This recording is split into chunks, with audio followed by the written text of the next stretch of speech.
Good evening, everybody. My name is Scott Malcolm Nielsen, and welcome to my YouTube channel where I promote my businesses, my wedding singing / wedding anniversary / wedding vow renewal / funeral singing business, and the different topics that I talk about whenever I have speaking gigs over real experiences that happened to me, but I use it as a positive. Anyway, today I decided to make a video of an old job that I've had working at Walmart. Long story short, I quit in 2020. So I was procrastinating making a video all this time, but you know what? I think I'll make one. So where do I begin? To not make it too long, but to the point. First of all, my name is Scott Malcolm Nielsen, first generation full-blooded Afro-Jamaican American.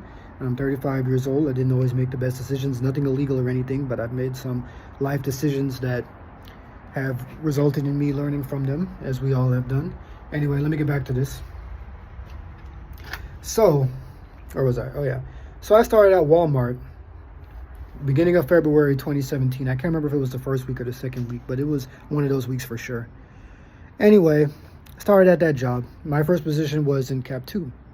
Now, for those of you guys who aren't familiar with Cap 2, it's where you unload and load, you unload the truck and you stock the shelves and you do all those kind of things. So that was the only job that was hiring at the moment, but I'm glad that it did because that was the only job where the hours don't change, where the hours aren't basically cut, for those who don't know. Anyway, when I started Cap 2, I'll admit I could have been faster. I was caught off guard when they told me, hey, Scott, hurry up, Scott, hurry up. I'm not going to leave his name nameless, but my manager, he always say, hurry up. And I was like, okay, I thought I was going fast enough. Now, I will say this. I could have gone a little bit faster. I could have applied myself more. You know, one of those realizations in life. I could have applied myself more. I will say that. So I did, and I was okay. But I wasn't good enough in Cap 2. So I moved to electronics. Long story short with that, they cut hours like it was crazy. Put me on I remember when I went in my first day of training for it, I didn't even finish the training. The manager put me on the floor by myself. I kid you not, no cap. By myself for a whole hour. So I'm panicking, I'm calling people every second, and they acted like wondered why I was calling every second. I'm like, I'm new, and to this department, I was only put on there in the middle of my training. So I explained, how am I supposed to know that in the middle of training? They say, well, I knew. Well, I said, well, I'm not you, with all due respect. So anyway, she understood. So it was a fair comparison. So I left electronics because they made it clear that it was normal to sometimes, basically, cut your hours to the point where you work one day a week. And I'm like, no, nobody in their right mind would want to do this. So I moved to automotives. Only next other department, apparently they have hours too. So I was in the middle of my training. They informed me that this is the time that I'm going to be trained. So I get it as I go. As long as you show that you understand it by the time the training is done, you're good. So I'm learning as I go. I made a couple mistakes. It's anybody, you know. Long story short, my manager, I don't care. I'll say his name. It's been 4 years. My manager, Altaf, he basically called me in the office and said, hey, Scott, so we're moving you to the loading and unloading position. I'm like, wait, what do you mean, sir? In the middle of my training, you said I had this time to get. He's like, yeah, but, you know, we're still going to move you. And I was like, well, sir, I'm not going.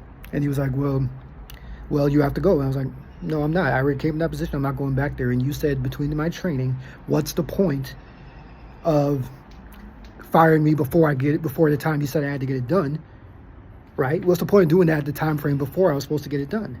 It doesn't make sense. You said I had until the end of training. So I talked to the manager. I'll be honest with you guys. I had a good mind to just quit. But me being an idiot in my 20s at the time, you know, basically, that was where my money came from. As you know, only money supply, I should say. And I knew that if I quit, yeah, I could find another job. But who knows how long that would be.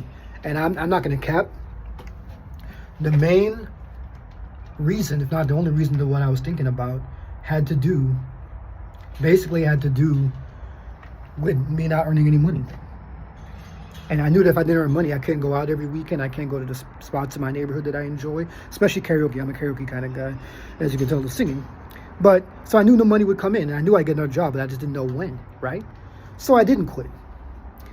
Fast forward to Cap 2. So we had these two supervisors named Dominique and Dion. Been 4 years. So we had this day where we had this, I think it was a truck more than, like, close to 3,000 piece truck.